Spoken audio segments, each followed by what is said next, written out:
ক্ষয়ক্ষতির পরিমাণ গোপন করেছে ইসরায়েল। সিরিয়ার রাজধানী দমস্কে ইসরায়েলি এবং কনসুটে হামলার প্রতিশোধ নিতে ইসরায়েলি ভূখণ্ড লক্ষ্য করে ড্রোন ও ক্ষেপণাস্ত্র হামলা চালিয়েছে তেহরান। হামলায় ক্ষয়ক্ষতি নিয়ে দুই দেশের পাল্টাপাল্টি বক্তব্য দিয়েছে। ইসরায়েলি প্রতিরক্ষা বাহিনী জানিয়েছেন ইরান ১৭০টি ড্রোন এবং ৩০টি ক্রুজ ক্ষেপণাস্ত্র এবং ১২০টি ব্যালিস্টিক ক্ষেপণাস্ত্র ছুড়েছে।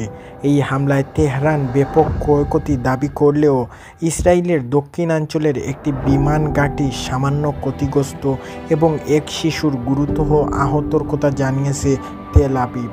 হামলার পর ইরানের রাষ্ট্রদূত এবং বার্তা সংস্থা ইরানের স্টুডেন্ট নিউজ এজেন্সি একটি কালাম প্রতিশোধ করেছে। এতে তারা জানিয়েছে ইরানি ক্ষেপণাস্ত্রের আঘাতে ইসরায়েলের নুবাবি বিমান ঘাঁটি ও মেহরামন পাহাড়ের উপর একটি সামরিক অবকাঠামোর ব্যাপক ক্ষয়ক্ষতি হয়েছে। তবে ইসরায়েল এই ক্ষতি গোপন করার চেষ্টা করেছে। বার্তা সংস্থাটি বলেছে নেভাবিম বিমান ঘাঁটিতে হামলা চালানো হয়েছে, কারণ গত এপ্রিল সিরিয়ায় ইরানের কানসুটে যে ভয়াবহতা হামলা হয়েছিল সেটি এই ঘাঁটি থেকে চালানো হয়েছিল। এছাড়া তেহরান পাহাড়ের উপর থাকা ইসরায়েলি সেনাবাহিনীর একটি গোয়েন্দা স্থাপনা লক্ষ্য করে হামলা চালানো হয়েছে। ওই স্থান থেকে সিরিয়ায় ইরানের বিভিন্ন অবস্থানের উপর চালানোর অসংখ্য হামলা প্রচালিত হয়েছে। হামলার ক্ষয়ক্ষতি লুকানোর বিষয়টি উল্লেখ করে বার্তা সংস্থাটি বলেছেন, ইরানের ক্ষেপণাস্ত্র নির্দিষ্ট লক্ষ্যবস্তুর আঘাত এনেছে, কিন্তু ইসরায়েলের এসব ক্ষয়ক্ষতি লুকানোর চেষ্টা করছে। এদিকে ইসরায়েলের হামলা প্রত্যাশার চেয়ে বেশি সফল বলে মন্তব্য করেছেন ইরানের রেভলিউশনারি গার্ডের আইজিবি প্রধান মেজর জেনারেল হুসাইন সালামি।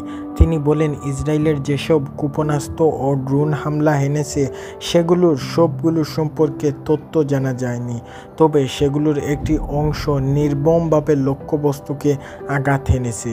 মাঠ পর্যায় থেকে যেসব তথ্য প্রমাণ করেছে তাতে দেখা গেছে ইসরায়েল হামলা চালিয়ে প্রত্যাশার চেয়ে বেশি সফলতা পাওয়া গেছে। হামলার জবাবে হামলা হবে কিনা এই নিয়ে বুরবুর যুদ্ধ এবং মন্ত্রিসভার বৈঠক ডাকে ইসরায়েল। সেখানে তেল আবিবের পরবর্তী পদক্ষেপ কী হবে তা নিয়ে আলোচনা হলেও কোনো সিদ্ধান্ত ছাড়াই শেষ হয়ে উঠেছে বৈঠক। বিজিবি জানিয়েছে, ইরানের হামলার পর ইসরায়েলের প্রধানমন্ত্রী বেনয়ামিন এবং নেতানিয়াহুর সঙ্গে টেলিফোনে কথা বলেছেন মার্কিন প্রেসিডেন্ট জো বাইডেন। বাইডেন প্রশাসনের এক জ্যেষ্ঠ কর্মকর্তা বরাত দিয়ে মার্কিন সংবাদমাধ্যম সিএনএর প্রতিবেদনে বলা হয়, ইরানের বিরুদ্ধে ইসরায়েলি কোনো পাল্টা হামলার যুক্তরাষ্ট্র অংশ নেবে না। বাইডেন নেতানিয়াহুকে বলেছেন, যুক্তরাষ্ট্র ইরানের ইসরায়েলের পাল্টা হামলার বিরোধিতা করবে।